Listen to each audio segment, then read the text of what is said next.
Nós já estamos de volta com o programa SBT Comunidade, mandando aquele abraço para você de Sinop que passa a nos assistir na região norte, região médio-norte, São José do Rio Claro. Muito boa tarde, obrigado pelo carinho da sua audiência. Você aí de Rondonópolis, Primavera do Leste, Paranatinga, Pedra Preta, muito boa tarde. Nós estamos recebendo pela primeira vez para uma entrevista o secretário-chefe da Casa Civil, Paulo Tax. E nós estamos aqui surpresos porque começamos a falar aqui a respeito das obras da Copa e o secretário Paulo Tax aqui está nos deixando realmente mais preocupados, secretário, do que estávamos, né? Falávamos agora há pouco com relação às obras, e em especial aqui do viaduto da Ferradura, intitulado Ferradura na Avenida do CPA, e o secretário fez uma pergunta aos responsáveis pela concessionária se era melhor derrubar ou arrumar o que já tem.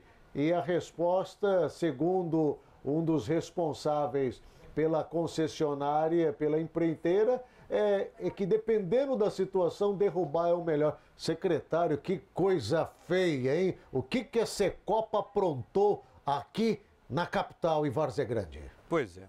Como você disse, é uma coisa que nos deixa todos estarrecidos, não é? Porque uma obra dessa envergadura e o responsável dizer o seguinte, dependendo da conclusão dos estudos, porque está sendo feito o estudo, dependendo da conclusão do estudo, eu perguntei isso a ele. Ele disse que dependendo dessa conclusão, é mais barato derrubar do que arrumar. Nós estamos falando de uma obra de mais de 20 milhões de reais, secretário. É 20 milhões de reais jogado no chão, derrubado? Literalmente jogado ao chão. Literalmente jogado ao chão. Mas vamos ser otimistas, vamos aguardar a conclusão dos estudos. Nós sabemos que hoje a engenharia tem recursos moderníssimos, né? E eu quero crer que eles vão encontrar uma saída segura, obviamente, segura para que seja mantida aquela obra e que o dinheiro público não vá para o ralo. E quem vai pagar essa conta deste conserto? Da onde vai sair esse dinheiro? Uma vez que o senhor acabou de falar para nós aqui que muitas dessas empreiteiras estão praticamente paralisadas porque não receberam pelos serviços prestados. É bom que se diga que este governo, o governo do governador Pedro Tax, encontrou todas as obras paradas, suspensas, todas. As obras que foram feitas, as chamadas obras da Copa, obra da Copa, de Copa não tem nada, né? Não tem nada. Estão todas suspensas. Encontramos todas paradas. O gabinete de projetos estratégicos, que foi o responsável, junto com outras secretarias, de cuidar da extinção da Secopa, porque a Secopa acabou no dia 31 de dezembro de 2014. A Secopa acabou, mas as obras inacabadas, é até um paradoxo, né? A Secopa acabou, mas as obras não acabaram. Estão todas sem terminar. Então, é preciso cuidar disso. O governador deu um comando, Agnello, e os que nos assistem, para que essa questão das obras fosse tratada com absoluta urgência. Porque não é possível que obras dessa envergadura e que já consumiram milhões do dinheiro público, fiquem simplesmente paradas. Então, está sendo feito esse estudo. Obviamente que a intenção é que todas sejam concluídas, inclusive o VLT. Não se pode dizer agora que nós não vamos terminar essa obra. Porque essa é a grande preocupação da população, não só da Grande Cuiabá, mas como do estado de Mato Grosso. Porque nós estamos falando de uma obra de 1.477.383.000 reais, já com aditivos solicitados da ordem, ora de 85 milhões, ora de 200 milhões, e corremos o risco de não ter essa obra, secretário. Isso. Isso também é preciso que não se tenha dúvidas. O governo, está olhando isso com muita atenção, muita cautela. Esta obra sai? Esta obra vai ser finalizada? A intenção do governo é essa. Sim. Mas nós não podemos também, diante de um estudo que está sendo feito, eu vou lhe dar um exemplo. Outro dia, conversando informalmente com alguns engenheiros que estiveram lá na Casa Civil, alguns deles já estão dizendo que essa obra não vai ser concluída por menos de 2,5 bilhões. Aí eu pergunto aqui, e eu socializo isso e torno público, porque tudo que diz respeito à coisa pública tem que ser tornado público.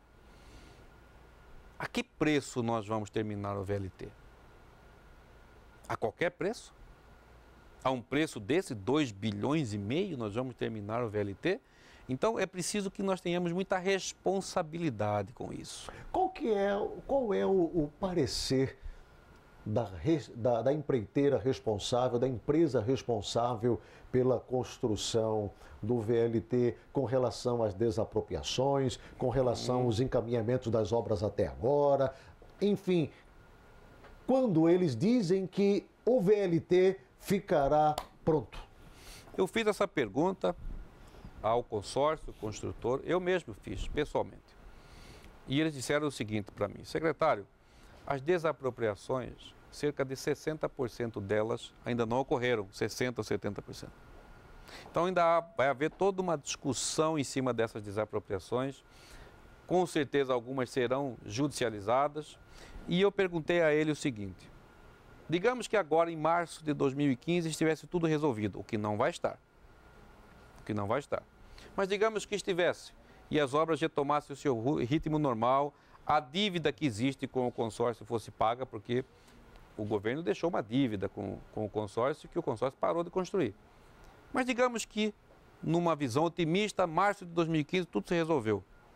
Quanto tempo? Eu perguntei a ele. Ele falou: até o final de 2018. Até o final de 2018. Para que o VLT possa atender a população. Isso se tudo ocorrer de forma rápida, tranquila. Isso. Do contrário?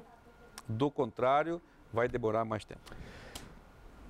Infelizmente, é lamentável essas informações. Já falamos aqui de outros contratos que vão ser auditados também no governo do estado, ou seja, a equipe que assume o governo do estado terá muito trabalho, principalmente nesses 100 primeiros dias determinados aí como um período de avaliação pelo governador Pedro Tax.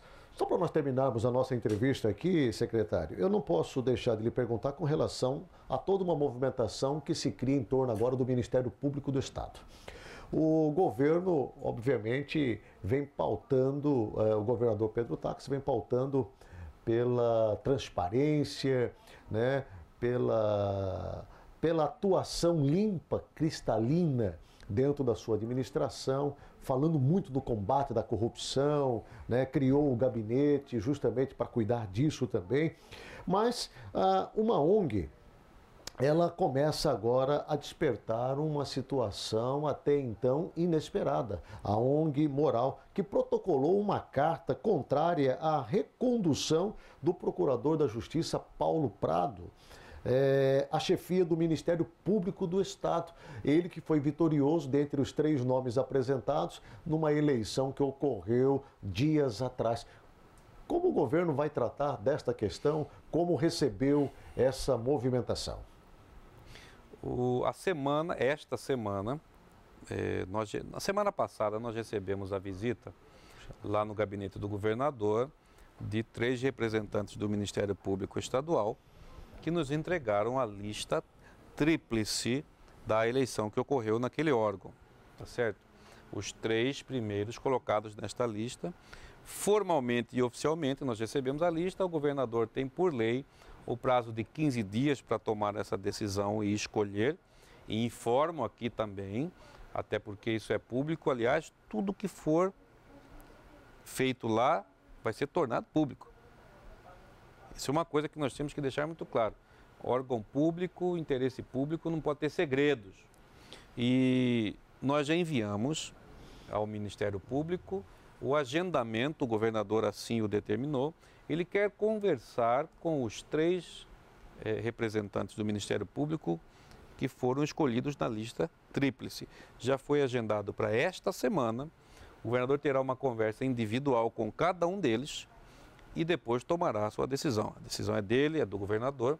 Nós temos acompanhado todos os assuntos que envolvem essa escolha com muita atenção e muita cautela, e tudo isso será levado em conta, e principalmente essa conversa que o governador quer ter com cada um deles, e depois ele vai tomar sua decisão. Bem, para encerrar, o senhor, dentre a missão de estar junto ao governador Pedro Táxi, atuando tanto institucionalmente, administrativamente, eu lhe disse no início, o senhor também vai ter que ter uma habilidade muito grande para lidar com a sociedade, com os poderes políticos, né? E, obviamente, eu falo da Assembleia Legislativa. Nós estamos em meio aí a uma discussão de quem vai assumir a presidência da Assembleia Legislativa, né? A partir aí de fevereiro. E há nomes que foram sugeridos. Como é que está o clima, né? Há quem diga que o grupo que seria a priori oposição tende a levar, mas há um jogo pesado aí por parte da equipe de Pedro Táxi para manter um nome de consenso. Como é que está essa situação? Não, na verdade não tem um jogo pesado por parte do governo. O governo acompanha com atenção a eleição da mesa, mas nela não vai se intrometer. Eleição de mesa da Assembleia diz respeito aos deputados. Obviamente que o governador Pedro Táxi espera da Assembleia que ela seja uma parceira nas transformações que ele pretende fazer no estado de Mato Grosso, de mudança. Ele espera que a nova mesa diretora seja composta por deputados compromissados com essa mudança. É um poder, é o poder legislativo. E nós esperamos que o poder legislativo esteja junto conosco, o governo, o poder executivo, empenhado nessa transformação que o governador pretende. A Assembleia é uma parceira que nós não podemos abrir mão dela. A eleição da mesa ocorre no final deste mês, início de fevereiro. Existem deputados que legitimamente colocaram os seus nomes à disposição e nós temos acompanhado isso com muita atenção, mas com a cautela de não interferir. Essa é uma decisão que cabe aos deputados.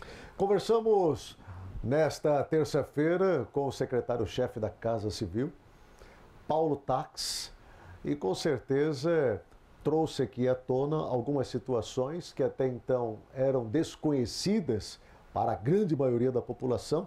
Ao mesmo tempo que ficamos satisfeitos com algumas coisas que ouvimos, ficamos preocupados com outras, né? Mas esperamos que o ano de 2015 seja um ano de uma administração muito mais eficiente do que até então vimos acontecer. Obrigado pela sua participação aqui conosco.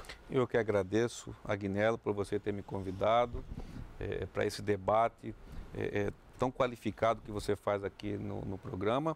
E, a despeito da preocupação de algumas coisas que falei, entendo que são preocupantes, eu quero me colocar à disposição para, quando você entender conveniente, eu voltar aqui e prestar contas desse desenrolar das preocupações.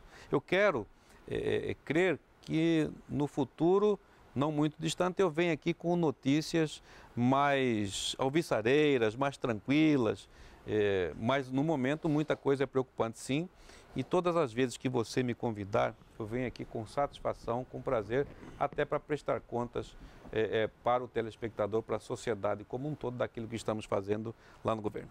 Muito obrigado, um feliz ano novo ao senhor. Muito obrigado. E a todos lá, viu? Muito obrigado igualmente.